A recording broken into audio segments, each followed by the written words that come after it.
40 ICU bed ಇದೆ. ಈ KL plant ಇಲ್ಲದೆ ಇರೋದನ್ನ ಆಪರೇಷನ್ ಇಲ್ಲ. ಇವತ್ತು ತ್ರಿಲೋಕ್ ಚಂದ್ರ ಅಂತ ಕಮಿಷನರ್ ಅವ್ರು ನಾನು ಫೋನ್ ಮಾಡಿದೆ ಅಬೌಟ್ 3 days ಬ್ಯಾಕ್. ಅವ್ರು ಹೇಳ್ತಾರೆ ಸರ್ 40ಕ್ಕೆ ಸ್ಯಾಂಕ್ಷನ್ ಕೊಟ್ಟಿದೀವಿ, 15 ಈಗ ಆಲ್ರೆಡಿ ರೆಡಿ ಆಗಿದೆ, ಈ ತಿಂಗಳು ನಾವು ಮಾಡಬೇಕು ಅಂತಿದ್ವಿ ಅಂತ ಹೇಳಿ ಮಾಡ್ತಾ ಇದ್ದಾರೆ. ಮೇ ಒಳಗಡೆ ಮಾಡ್ತೀವಿ ಅಂತ. ಐ ಥಿಂಕ್ ಹೇಳಿದ್ correct. No it cannot be. ಇನ್ನು 25 ಏನಾಯ್ತು ಅಂತ ಪ್ರಶ್ನೆ ಮಾಡ್ತೀನಿ. ಅವ್ರಿಗೂ ಪ್ರಶ್ನೆ ಮಾಡ್ಬೋದು, ನೀವು ನಾನು ಮಾಡಿದಾಗ ಅವ್ರು ನೀವು ಮಾಡ್ಬೋದು. ಟೋಟಲ್ 40 ಅಂದ್ರೆ ವಾಟ್ ಈಸ್ ಇಟ್? ಇದು ಖಂಡನೀಯ. ಇದು ಹೋದ್ಮೇಲೆ ಆಯ್ತು, ಸುಧಾಕರ್ ಬಂದ್ರು. ಸುಧಾಕರ್ ಏನ್ ಮಾಡಿದ್ರು? ಅದೇ ಅವ್ರು ಇನ್ನೂ ಅನ್ಯಾಯ. ಇದು ಬಿಕಾಸ್ ಆಫ್ ಅವ್ರ ಇಂಡಿವಿಜುವಲ್ ಇಗೋಯಿಸಮ್ ಇಂದ ಅವ್ರ ಒಳಗಡೆ ಇರ್ತಕ್ಕಂಥ ಏನು ಫೈನಾನ್ಷಿಯಲ್ ಏನೋ ಇರ್ಬೋದು, ಇದರಿಂದ ಇವತ್ತು entire system in the Karnataka it has been defeated, collapse.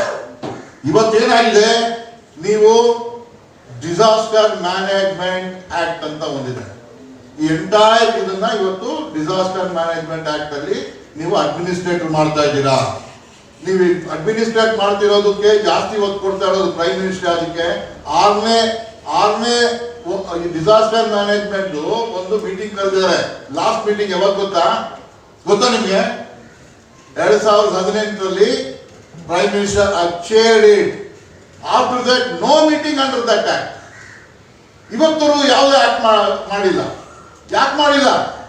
ಇವತ್ತೊಂದು ಮೀಟಿಂಗ್ ಮಾಡ್ತಾ ಇದ್ದಾರೆ. ಇವತ್ತೊಂದು ಮೀಟಿಂಗ್ 7th ಮೀಟಿಂಗ್ ಇವತ್ತು ನಡೀತಾ ಇದೆ ಪ್ರೈಮ್ ಮಿನಿಸ್ಟರ್. ಏನು ಗೊತ್ತಾ? ಗುಜರಾತ್ ಅಲ್ಲಿ ಅದ್ಯಾವ್ದು ಸೈಕ್ಲೋನ್ ಬಂದಿದೆಯಲ್ಲ, ಅದಕ್ಕೋಸ್ಕರ ಮಾಡ್ತಾರೆ. Is only for Gujarat. Covid ಇಂಡಿಯಾದಲ್ಲಿ ಸಾಯ್ತಾ ಇದ್ದಾರೆ. ಒಂದು ಮೀಟಿಂಗ್ ಮಾಡಿದೆ. ಸರ್ಕಾರ ಕಂಪ್ಲೀಟ್ ನಿಷ್ಕ್ರಿಯ ಆಗಿದೆ. ಇವತ್ತು ಸ್ಟೇಟ್ ಫೈನಾನ್ಸ್ ಫಂಡ್ ಅಂತ ಇರಬೇಕಾಗಿತ್ತು. ಜನವರಿಯಲ್ಲಿ ಹೈಕೋರ್ಟ್ ಹೇಳಿದ್ದಕ್ಕೆ ಆ ಫಂಡ್ ಮಾಡೋದಕ್ಕೆ ಸ್ಯಾಂಕ್ಷನ್ ಕೊಟ್ಟಿದ್ದಾರೆ ಗೌರ್ಮೆಂಟ್. ಅಂದ್ರೆ on the direction of it. ಮತ್ತೆ ಅಲ್ಲಿ ಮ್ಯಾಂಡೇಟರಿ ಏನಿದೆ ಗೊತ್ತಾ? ಆಕ್ಟ್ ಅಲ್ಲಿ ಇವಾಗ ಮ್ಯಾಂಡೇಟರಿ ಏನ್ ಗೊತ್ತಾ? ಡಿಸ್ಟ್ರಿಕ್ಟ್ ಲೆವೆಲ್ ಅಲ್ಲಿ ಈ ಒಂದು ಡಿಸಾಸ್ಟರ್ ಮ್ಯಾನೇಜ್ಮೆಂಟ್ ಫಂಡ್ ಇರಬೇಕು.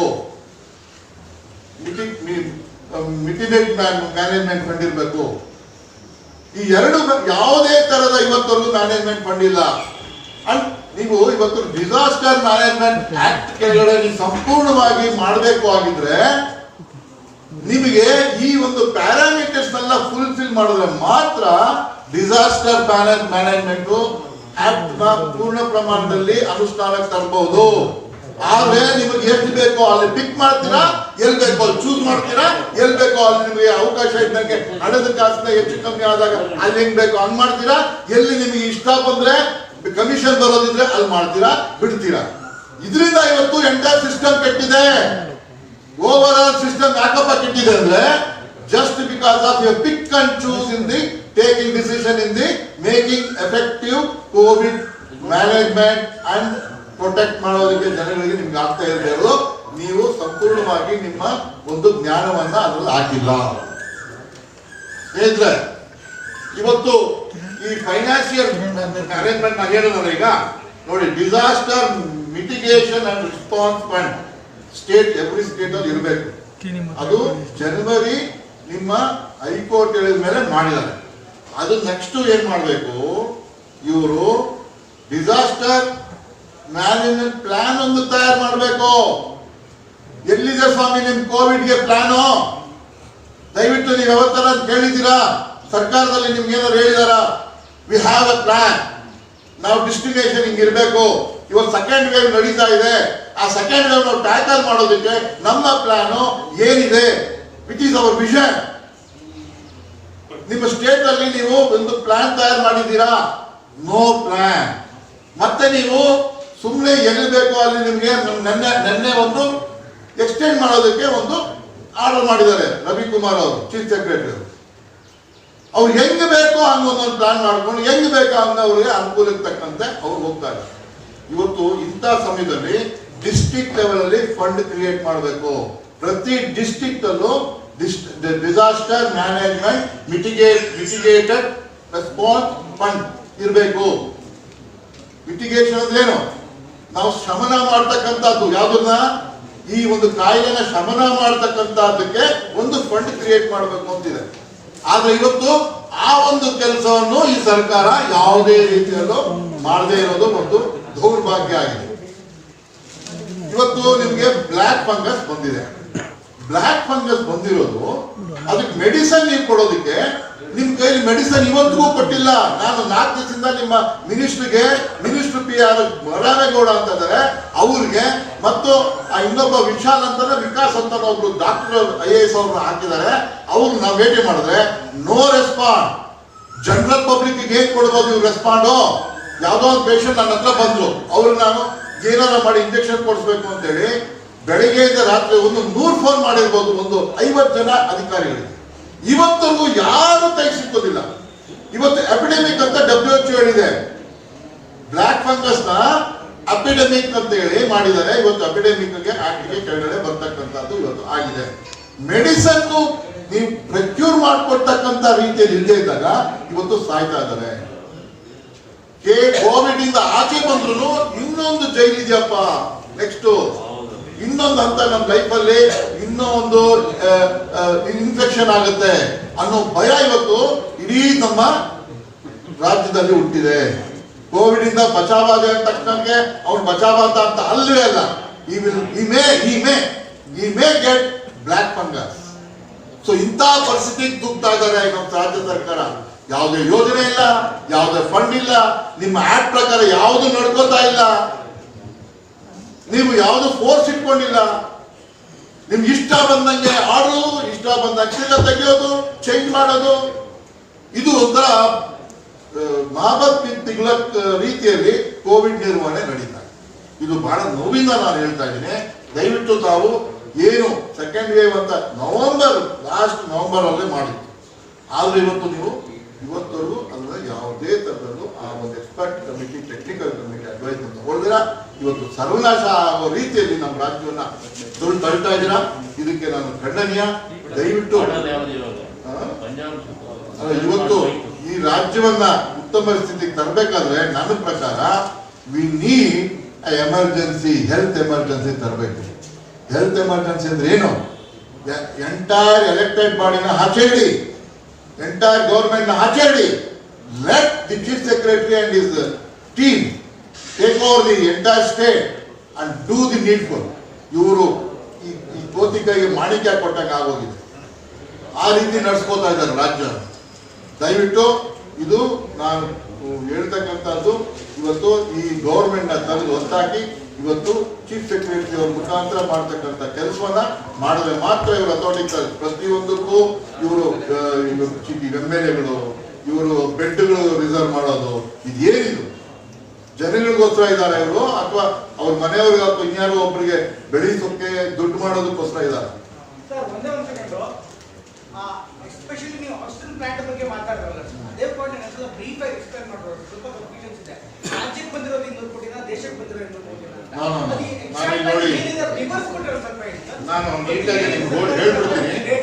ನಾನು ಹೇಳ್ಬಿಡ್ತೀನಿ.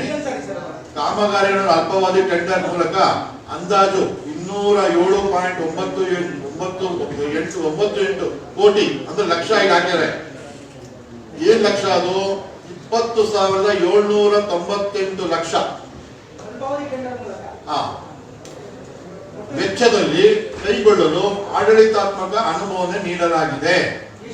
208 ಕೋಟಿ ಅಂತ ಇಟ್ಕೊಳ್ಳಿ, 2,000 ಕಮ್ಮಿ 8 ಕೋಟಿ. ಇದು ಗೌರ್ಮೆಂಟ್ ಆರ್ಡರ್ ಆಗಿರೋದು 16/5/2020. ಐಟಮ್ ನಂಬರ್ ಇದು ಐಟಮ್ ನಂಬರ್ 3 ಇದೆ ಇದ್ರೊಳಗಡೆ. ನಾನು ಬೇಕಾದ್ರೆ ಜೆರಾಕ್ಸ್ ಮಾಡ್ಕೊಡ್ತೀನಿ, ಒಂದು ನಿಮ್ಗೆಲ್ಲ ವಿಜುವಲೈಸ್ ಕೊಡ್ತೀನಿ. ಓಕೆ.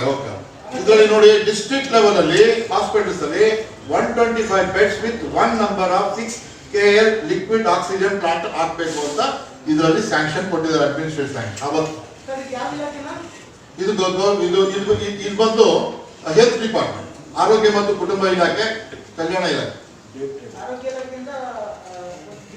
ಲೆವೆಲ್ ಇನ್ಸ್ಪೆಕ್ಟರ್ಗೆ ಇದು ಒಂದು ಐಟಮ್.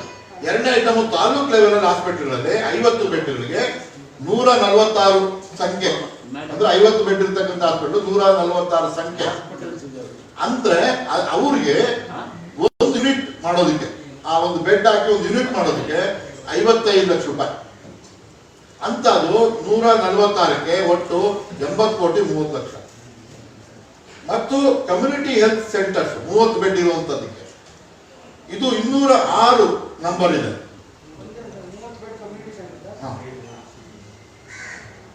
ಅದು 206 ಸೆಂಟರ್ಸ್, ಅದಕ್ಕೆ ಒಟ್ಟು ಬೆಡ್ 6180.